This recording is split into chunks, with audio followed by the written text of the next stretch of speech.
ഇത് നമ്മുടെ പരിപാടി എന്തോ നിർത്തിച്ചൂടാനുള്ള പരിപാടിയാണ്. കേരളത്തെക്കുറിച്ച് വെറുപ്പും വിദ്വേഷവും പടർത്തിയ കേരള സ്റ്റോറി എന്ന ചിത്രത്തിന് 2ാം ഭാഗം വരികയാണ്.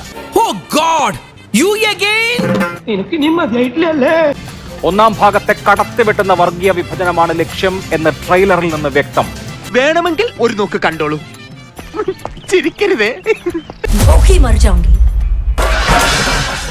लेकिन बीफ नहीं खाऊंगी. എങ്ങനെ? लेकिन बीफ नहीं खाऊंगी. ഈശ്വര, ഇവിടെ ആരുമില്ലല്ലോ ഇതൊന്ന് പറഞ്ഞു ചിരിക്കാനായിട്ട്.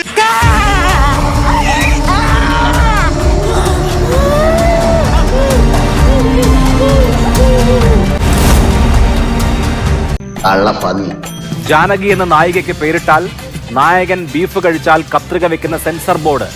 മുസ്ലിം ജനവിഭാഗത്തെ ഭീകരവൽക്കരിക്കുന്ന ഈ വെറുപ്പിന്റെ വിപണനത്തിന് സമ്പൂർണ്ണ അംഗീകാരം നൽകിയിരിക്കുകയാണ്. 24 പ്രധാനപ്പെട്ട കട്ടുകളാണ് എമ്പുരാന് നിർദ്ദേശിക്കപ്പെട്ടിരുന്നത്.